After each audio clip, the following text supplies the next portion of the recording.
బతుకమ్మ తెలంగాణ సంస్కృతి వారిని ఆహ్వానిస్తున్నాం.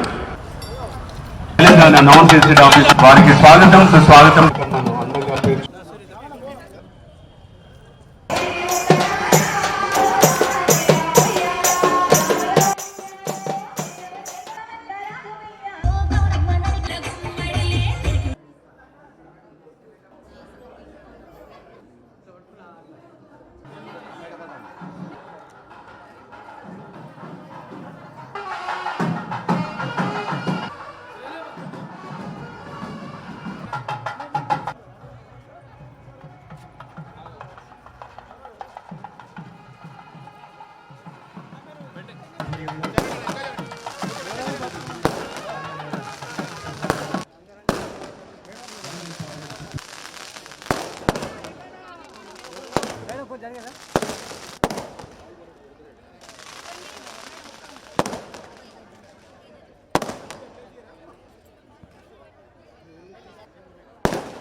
గౌరవ కలెక్టర్ నాకు తెలిసి మొత్తం డిపార్ట్మెంట్ నుండి మహిళా సోదరి పేరు పేరున ధన్యవాదాలు కృతజ్ఞతలు తెలియజేసుకుంటూ మరి అందరూ కూడా అడ్వాన్స్ బతుకమ్మ దసరా దీపావళి శుభాకాంక్షలు తెలియజేసుకుంటూ మరి ఎప్పుడు కూడా మనకి ఏ కష్టం వచ్చినా కూడా మరి భద్రకాళి దేవత హన్మకొండలే ఉన్నారు. ఇక్కడ మన కలెక్టర్ గారు కూడా భద్రకాళి అమ్మవారి రూపంలో మన ఉద్యోగులందరికీ కూడా సహాయ సహకారాలు అందించినందుకు మరి అమ్మవారి మేడం గారు కూడా ఉన్నారు.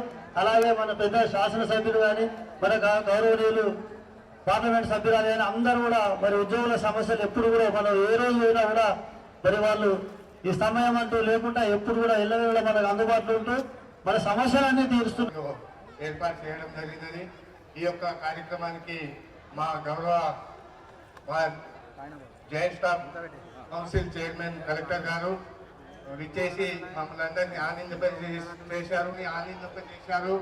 మరి ఈ యొక్క కార్యక్రమానికి విచ్చేసిన అందరి ఉద్యోగ సోదరులకు సోదరులకు మరి సంఘ సభ్యులకు అందరికీ హృదయపూర్వక బతుకమ్మ శుభాకాంక్షలు, దసరా శుభాకాంక్షలు. ఏర్పాటు చేసిన టీఎన్జిఓస్కి అందరికీ ధన్యవాదాలు. మరియు బతుకమ్మ దసరా ఉత్సవ శుభాకాంక్ష చిహ్నంగా వెలుగుతున్న బతుకమ్మ ఉత్సవాలను ఈరోజు మన ఉద్యోగులందరూ మన ఐడిఓసిలో జరుపుకోవడం చాలా సంతోషం. ఈ యొక్క కార్యక్రమాన్ని టీఎన్జిఓస్ పక్షాన మరి కలెక్టర్ గారి ఆధ్వర్యంలో ఈ కార్యక్రమాన్ని మరి అందరికీ మరొకసారి హన్మకొండ టీఎన్జిఓస్ పక్షాన నా పక్షాన మీ అందరికీ నమస్కారం, ధన్యవాదాలు.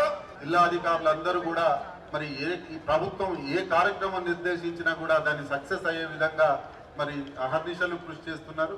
మరి సమస్యలను కూడా మరి ప్రభుత్వం దృష్టికి తప్పనిసరిగా ఇక్కడ ఉన్న ప్రజాప్రతినిధులు ఇద్దరు కూడా ముగ్గురు కూడా మరి మాకు ఇండైరెక్ట్ గా ఉద్యోగులకు ఆత్మీయులు వాళ్ళు.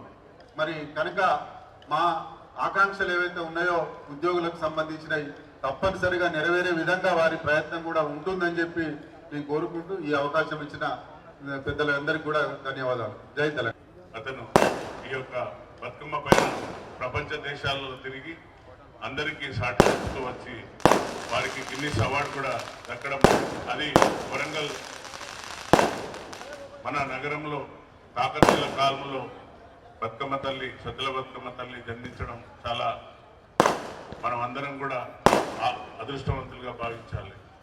బతుకమ్మ నాడి ఈ యొక్క ఉత్సవాన్ని గొప్పగా పండుగ వాతావరణంలో జరుపుకుంటున్నారు. కాబట్టి ఈరోజు మరొకసారి మన అందరి సోదరిమణులకు మన ఆడపడుచులందరికీ పేరు పేరున ఈ యొక్క బతుకమ్మ శుభాకాంక్షలు తెలుపుతూ ముగిస్తున్నాను. జై హింద్.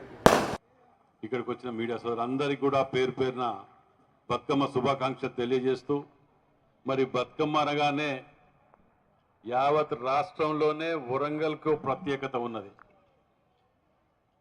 ఆడపడుచులు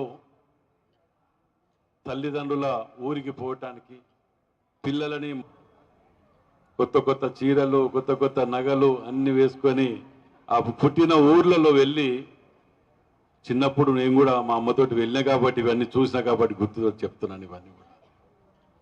అదేవిధంగా దసరా తర్వాత, దసరా కాగానే దీపావళి, ఈ నెల 20 రోజుల గ్యాప్లోనే ఇవన్నీ కూడా రావటం తెలంగాణలో అతిపెద్ద విధంగా గుర్తుండే విధంగా అందరం కూడా తప్పకుండా ముందుకు ఇదే విధంగా సాగాలని కోరుకుంటూ సెలవు తీసుకుంటాం. భావించి పూలకి జనరల్గా అన్ని దేవుళ్ళకు మనం పూలతోటి మనం పూజిస్తాము, కానీ బతుకమ్మ అనేది పూలకే పూజ చేసడం అనేది ప్రపంచంలో ఎక్కడ కూడా ప్రాముఖ్యమైన పండుగ కాబట్టి అందరూ కూడా ఈ పండుగను శుభాకాంక్షలు తెలియజేస్తూ అందరికీ కూడా ధన్యవాదాలు తెలుసు సెలవు తీసుకు. థ్యాంక్ యూ అనండి. హనంకొండ జిల్లా ఐడిఓసి కాంప్లెక్స్లో ఆర్గనైజ్ చేసుకున్న బతుకమ్మ సంబరాలకి విచ్చేసిన honourable MP doctor Kadiyam Kavya గారికి, స్థానిక ఎమ్మెల్యే నేని రాజేందర్ రెడ్డి గారికి, వదనపేట ఎమ్మెల్యే నాగరాజు గారికి, లోకల్ కార్పొరేటర్కి, ఏసీ రెవెన్యూ గారికి and senior district officers DRDO CEO ZP గారికి అండ్ మోస్ట్ ఇంపార్టెంట్లీ ఈ ప్రోగ్రామ్ ఆర్గనైజ్ చేసుకొని వస్తున్నాను. అండ్ ఈరోజు ఈ ప్రోగ్రాంలో పాల్గొనటం చాలా సంతోషంగా ఉంది. బికాజ్ అన్ని డిపార్ట్మెంట్స్ పోటీ పడల్లా ఒక్కొక్కళ్ళు వాళ్ళ బతుకమ్మలు రెడీ చేసుకొని ఫుల్ ఫ్లెజ్డ్గా ఇక్కడ పార్టిసిపేట్ చేయడానికి అందరూ విమెన్ ఎంప్లాయీస్, అలానే ఐ కెన్ సీ దట్ చాలామంది మేల్ ఎంప్లాయీస్ కూడా సపోర్ట్ కోసం వాళ్ళ డిపార్ట్మెంట్ని రిప్రజెంట్ చేసుకుంటూ చాలామంది పార్టిసిపేట్ చేస్తున్నారు. సో ఈ తెలంగాణ ట్రెడిషన్ ఏదైతే ఉందో మనము క్యారీ ఫార్వర్డ్ చేసుకుంటూ వచ్చే జనరేషన్స్కి కూడా ఈ ట్రెడిషన్ గురించి మనం ఇన్ఫర్మేషన్ ఇచ్చుకుంటూ ఇది ఇంకా పెద్దగా చేసుకోవాలి ఎవ్రీ ఇయర్ అనేది కోరుతున్నాము. అండ్ ఈ ప్రోగ్రామ్ ఆర్గనైజ్ చేసినందుకు ఆల్ ఎంప్లాయీస్ అసోసియేషన్స్కి కృతజ్ఞతలు తెలియజేస్తున్నాను. And thank you for taking up the program. అందరికీ కూడా ఇంకొకసారి సద్దుల బతుకమ్మ దసరా శుభాకాంక్షలు తెలియజేస్తాను. Thank you. నా నమస్కారాలు తెలియజేసుకుంటున్నాను. ఇంకొక 2 రోజులైతే బతుకమ్మ సద్దుల బతుకమ్మ వస్తుంది. నా చిన్నప్పుడు నేను 8th క్లాస్లో హైదరాబాద్ షిఫ్ట్ అవ్వడం జరిగింది. నాన్నగారు ఫస్ట్ టైం మినిస్టర్ అయిండు. అప్పుడు బతుకమ్మ తీసుకెళ్లాలంటే కొన్ని ఫ్యామిలీస్ 10 లోపు ఫ్యామిలీస్ మాత్రమే హుస్సేన్ సాగర్ వరకు వెళ్తే మిగతా దారిన పోయే వాళ్ళందరూ చాలా విచిత్రంగా చూసేటోళ్ళు. ఏంది వీళ్ళు ఏం పట్టుకుపోతున్నారు, ఎవరు వీళ్ళు అన్నట్టు. అట్లాంటి అప్పుడు మాకు కూడా కొంచెం చిన్న పిల్లలం కాబట్టి కొంచెం ఎందుకు ఇంత వింత చూస్తున్నారు అన్న ఒక ఇబ్బంది ఉండేది. అట్లాంటి పరిస్థితి నుంచి ఇంత గొప్పగా ప్రతిరోజు ప్రతి 9 రోజులు వాడవాడన ఇట్లా అధికారికంగా కలెక్టర్ ఆఫీసులలో మిగతా మున్సిపల్ కార్పొరేషన్స్లలో ప్రతి చోట ప్రతి ఒక్కరు పాల్గొనడం చాలా సంతోషంగా ఉంది. అప్పటికి ఇప్పటికి చాలా మార్పు ఉంది. ప్రభుత్వమే ముందుకొస్తూ ఈ బతుకమ్మ సంబరాలు నిర్వహిస్తున్నందుకు కూడా చాలా సంతోషం. చెరువుల పండుగ కూడా అని చెప్పుకోవచ్చు. ఎందుకంటే అంతకుముందు మనం చెరువులను ఎట్లా శుద్ధి చేసుకోవాలంటే ఇప్పుడు మనం వాడుతున్న గునుగు పువ్వు, తంగెడు పువ్వులతోటి ఎన్నో ఔషధ గుణాలు ఉన్నాయి. అట్లనే గౌరమ్మ అంటే పసుపు, ఇవన్నీ కూడా మనం నీళ్ళల్లో వేసుకొని శుద్ధి చేసుకోవడం జరుగుతుంది. వానలు పడ్డాక వచ్చే పండుగ కాబట్టి చెరువులో ఎటువంటి మలినాలు ఉన్నా క్లీన్ అయ్యేది. కాబట్టి ఎంతో గొప్ప చరిత్ర, ఎంతో గొప్ప విశిష్టత కలిగిన బతుకమ్మని ఈరోజు ఫస్ట్ టైం ఎంపీగా కలెక్టర్ ఆఫీస్లో ఇక్కడ మీ ముందు జరుపుకోవడం కూడా నాకు చాలా సంతోషంగా ఉంది. అందరికీ కూడా మరోసారి బతుకమ్మ దసరా పండుగ శుభాకాంక్షలు తెలియజేసుకుంటూ సెలవు తీసుకుంటున్నాను. Thank you.